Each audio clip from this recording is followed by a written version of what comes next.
Hello, welcome. My name is Melissa. I'm HealthRes registered dietitian and personal trainer. This is a new class we're trying out this month. This is a nutrition trends class. So essentially talking about new popular nutrition topics. So today our nutrition trends topic that we're discussing is protein and the vegan diet. I've got all kinds of show and tell things here for us today, so let's get into it. And please let me know if you have any questions or any comments during the class live, or if you're watching the recorded version later on. Let me know. I would love to answer any questions you may have. I myself follow a vegan diet. That is the way that I eat, plant-based. So I consider myself somewhat of an expert in the realm, so that's why we're talking about it today. Here we go. I do want to preface this by saying that the vegan diet is becoming more of a popular diet these days. A lot more vegan products available, vegan restaurants, all that kind of stuff out these days. So I do find that it is a relevant topic to discuss as a nutrition trend. Not that I'm saying it's a fad. There is plenty of scientific evidence, scientific research that supports the benefits of a vegan diet, and we'll get there in just a moment. But I just wanted to say it is a very popular topic these days that I get asked about a lot. So let's start out with first, what is protein? Protein is one of the three macronutrients that our bodies need. The other two would be carbohydrates and fat. So protein is the third. It's made up of amino acids, which are basically tiny building blocks that are used by the cells in our body to make all kinds of things within us. Amino acids create so many things. They are necessary for building and repairing the cells in our bodies, creating enzymes and antibodies, and performing tons of other essential functions in the body. So amino acids help us build muscle, that sort of thing. So how much protein do you actually need?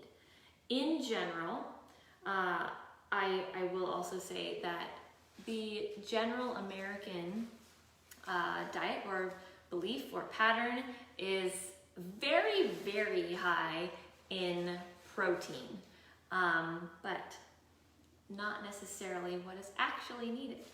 So in general, it's recommended that 10 to 35% of your daily intake of your calories each day comes from protein. So if you eat 2,000 calories in a day, that equates to 200 to 700 calories from protein. And since this is a little bit of math, but since there are 4 calories per gram of protein, 10 to 35% is the equivalent for a 2,000 calorie diet. It's the equivalent of 50 to 175 grams of protein per day. That is a very large range, isn't it? Yes. So we'll touch more on that in a moment, why it's such a large range. Recommended protein intake can also be calculated using a person's body weight.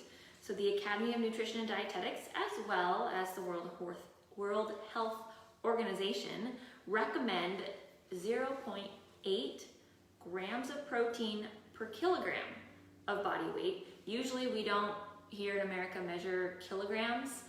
It's primarily just in a health setting that we use those types of measurements. So what that equates to in pounds is about 0.36 grams of protein per pound of body weight. And that's just for general health. That's the recommendation by those organizations.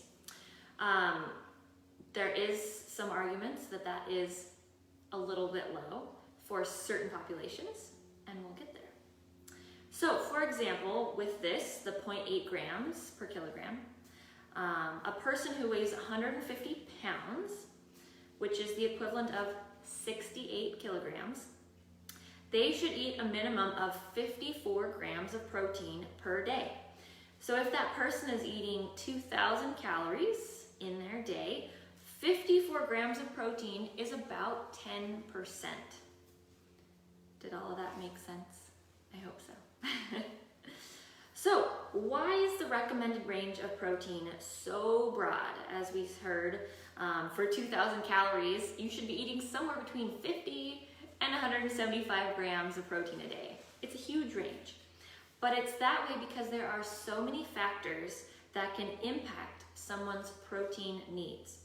The 10%, or that 0.8 grams per kilogram of protein for the 2,000 calorie diet, if someone's eating that, that is for general health.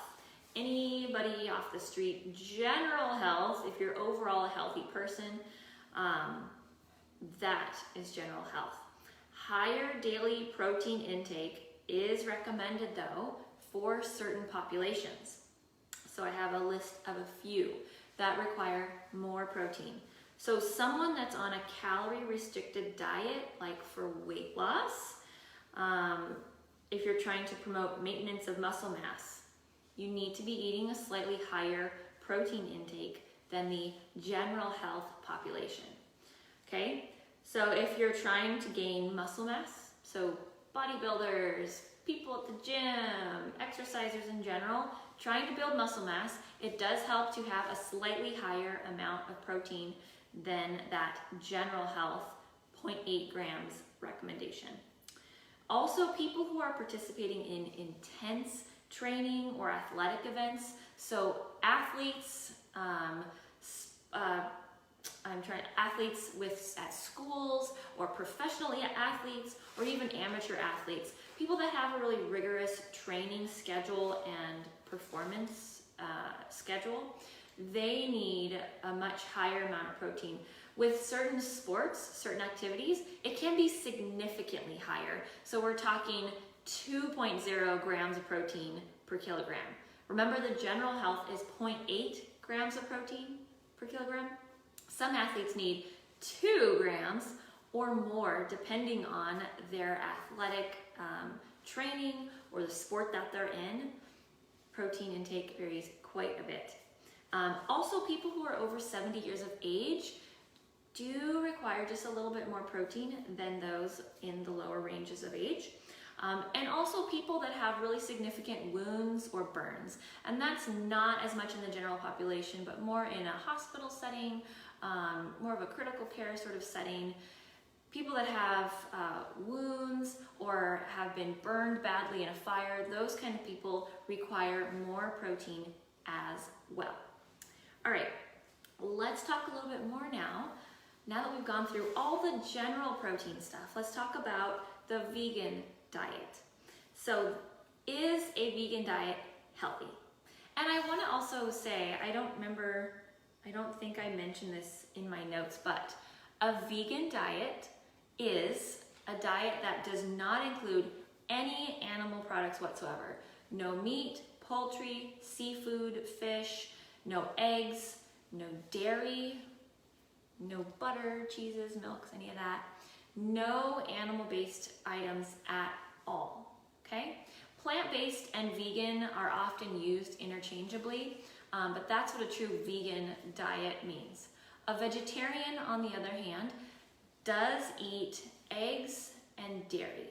None of the other meat, poultry, fish, but a lacto-ovo vegetarian eats eggs and dairy, in addition to the vegan foods, of course. So, vegan diet is what we're talking about, or a plant-based diet. So, is it a healthy diet? The short answer is yes, absolutely yes. In fact, a vegan diet is actually one of the healthiest eating patterns that a person could choose. The official position statement of the Academy of Nutrition and Dietetics, and by the way, those are the people who, it is the dietitian sort of realm, that's what I am. So, Academy of Nutrition and Dietetics, that is the official position statement of the Academy of Nutrition and Dietetics is that a well-planned vegan diet is healthful, nutritionally adequate, and may provide health benefits in the prevention and treatment of certain diseases, such as obesity or diabetes. So, did you hear that? Prevention and treatment of certain diseases, which is huge. It's appropriate, a vegan diet is appropriate for all stages of life, including pregnancy, infancy, childhood, adolescence, older adulthood, and for athletes. The full spectrum of the life cycle, a vegan diet is appropriate for that. Children do not actually need cow's milk.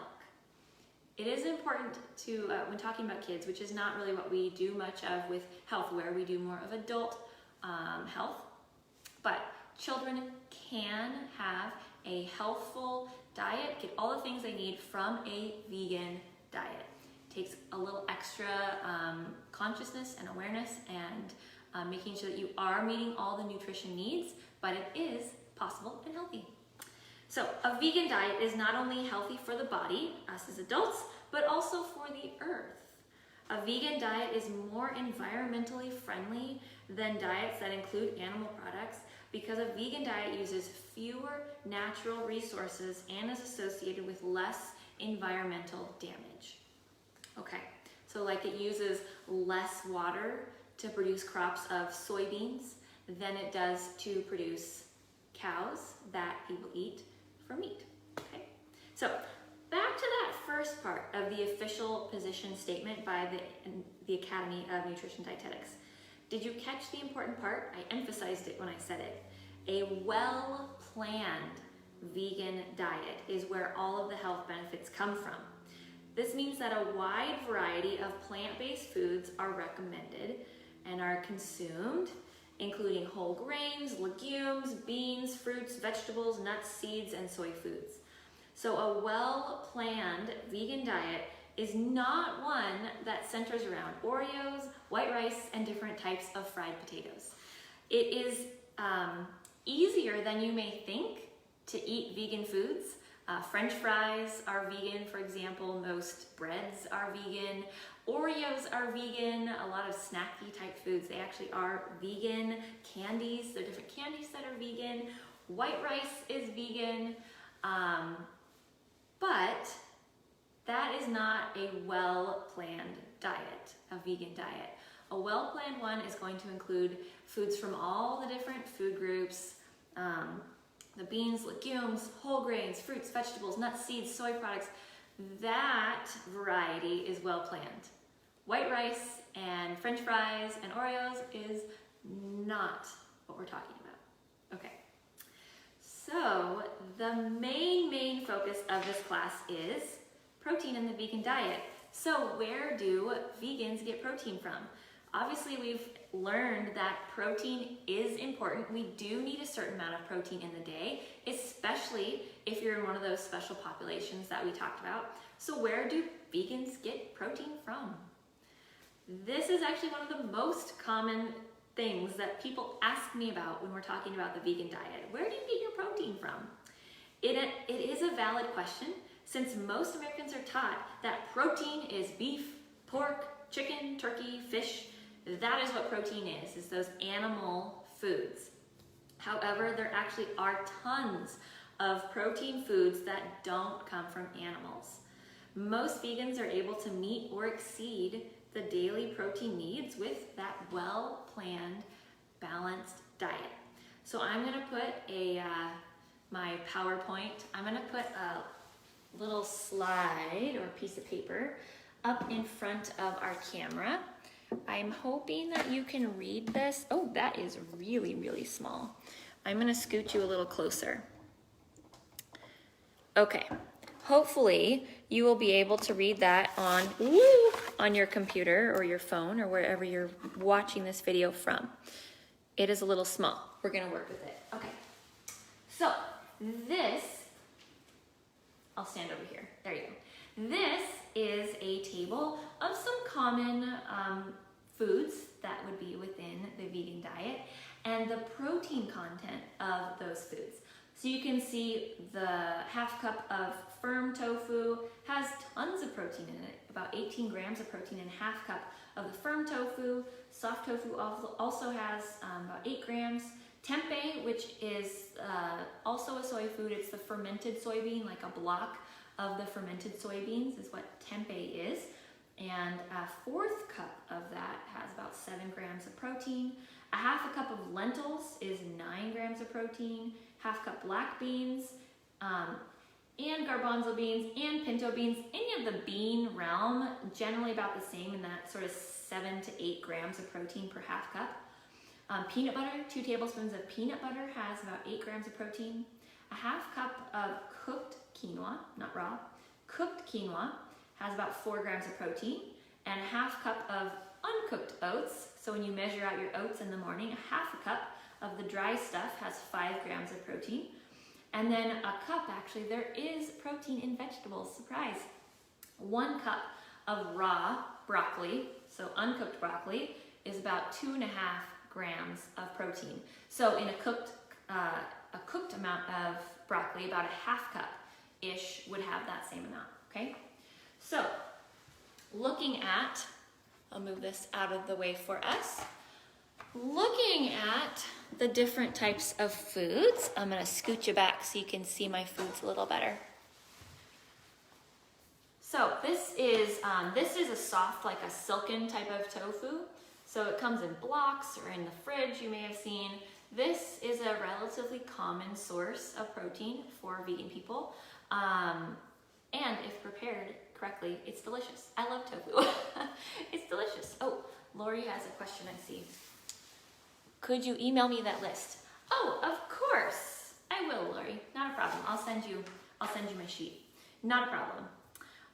Lentils. So I actually have some cooked lentils here. I cooked some lentils earlier this week. So I want to show you. This is a half a cup. This is a full half cup. There we go. This is a half a cup of lentils, of cooked lentils. And there is about 9 grams of protein right here in this half cup of lentils. Lentils are an excellent source of protein. So what about our beans over here? I've got an open can of garbanzo beans because they're one of my favorites, so I eat them a lot. A half cup of the garbanzo beans is about 7 to 8 grams of protein just from right there. And again, like I said, the same thing kind of applies with the other types of beans. They all have sort of that 7-ish grams of protein. It may vary a little bit depending on the brand that you're buying, but approximately in that 6 to 8 grams of protein for beans in general. By the way, this is the lentils dried, and the info on here, the lentils is cooked, and I should have mentioned that. Cooked. All the beans, the lentils, cooked on this list that I just read through, okay? Peanut butter and almond butter, those are great sources of protein as well. They have about, oopsies. They have about the same amount of protein. So peanut butter, we said 2 tablespoons. That's 2 of these guys, 1 and 2. This is about 8 grams of protein just from that, which is quite a lot. Do keep in mind with the nut seed butters that they do have a decent amount of calories because they also have a lot of fat in them.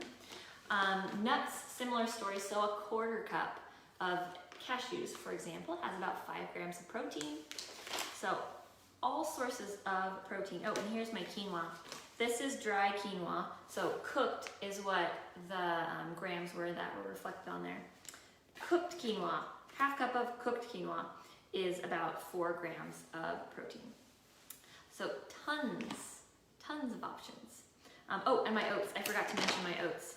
So a half cup of these dried oats, when you're making your oats in the morning, half a cup has 5 grams of protein. So I'm gonna put another slide, show and tell, up on there.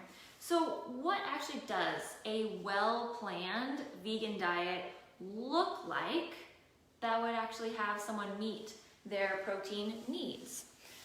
I'm gonna show that to you right now, and I'm gonna scoot you a little closer again.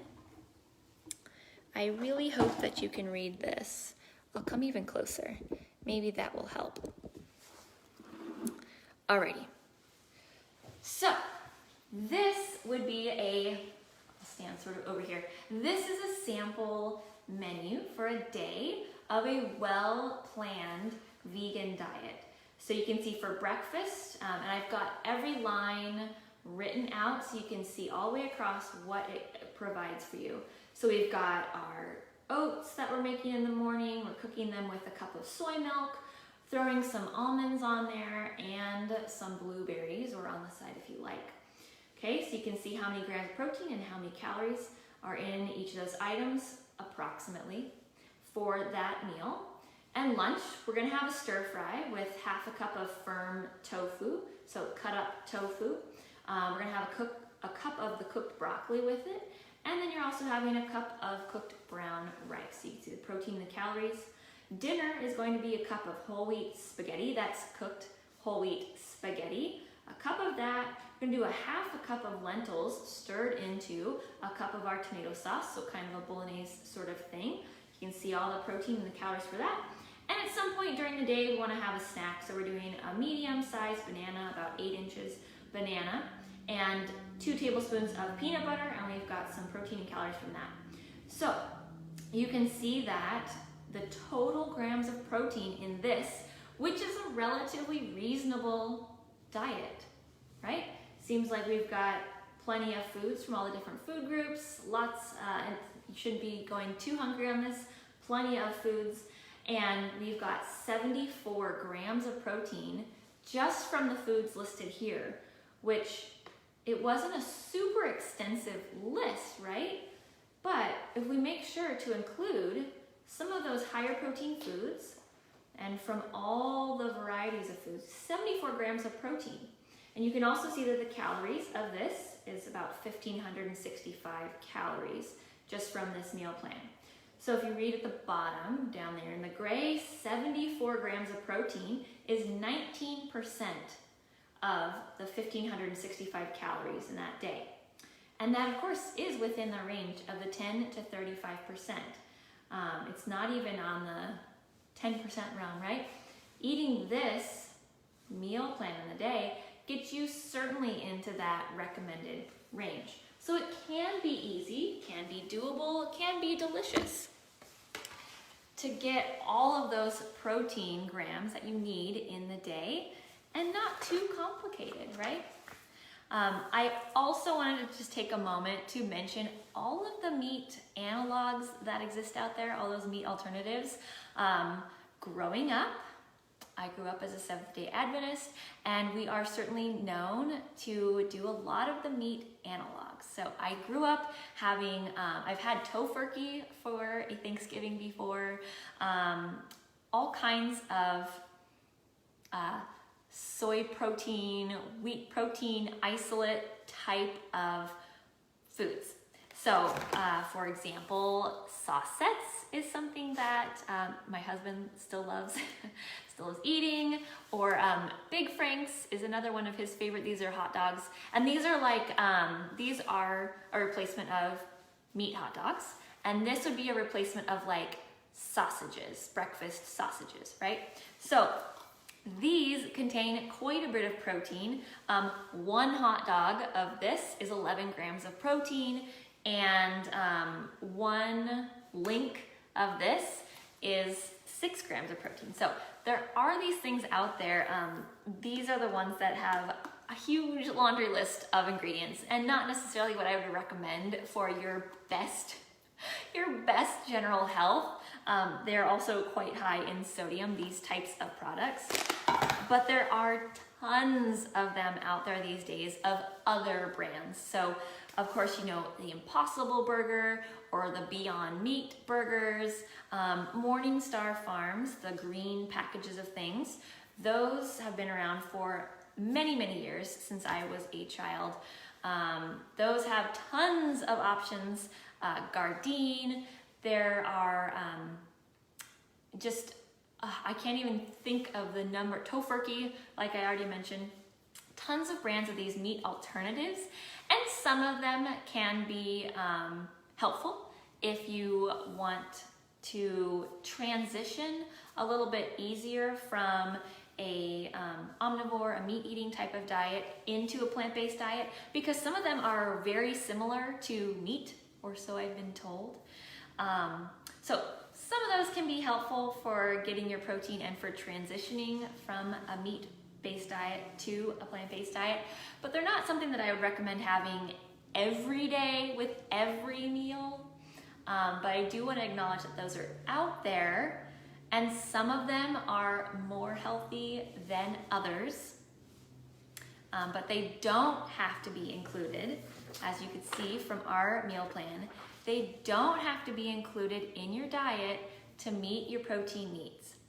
Now, for someone that is a amateur or professional type of athlete, that's where it gets a little bit trickier to make sure that you're reaching those higher amounts of protein. So protein powders can be useful in that sort of a situation because it can get really hard to eat that much food that is a whole plant food. If you've ever had lentils or beans and oatmeal and vegetables, those fill you up quite well. And so it can be difficult if you are a serious athlete. It can be difficult to meet your protein needs if your protein needs are very high and you're doing a lot of these whole foods, which is recommended. So supplementing with protein powders, that's where those can be useful. The general population doesn't necessarily need to have protein powders to meet your protein needs. All right, I think that we've covered quite a bit of information. I think I've covered it all that I wanted to talk to you about today with protein and the vegan diet.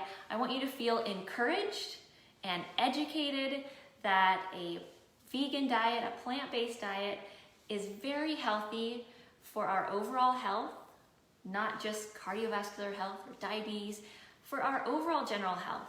A vegan diet is so helpful for us when it's done in a well-planned, balanced way. And protein is certainly an easy thing, doable, tons of options, an easy thing to achieve when doing that well-balanced, well-planned vegan diet.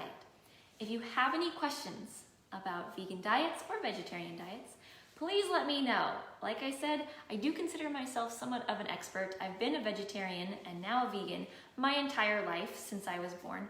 So I have some experience. I love talking about it. Let me know if you have any questions or if you want some help transitioning to a more plant-based diet. That's what I'm here for. All right, everyone. Thank you so much for joining. It's been a pleasure talking with you this morning. Let me know if you have any questions, any comments. I look forward to seeing you in May in person for all of our classes. So stay tuned. I think actually we posted the info on that yesterday. So check that out, see our calendar, see what classes we've got available, and I will see you in person next week. Happy Wednesday, everyone. Bye.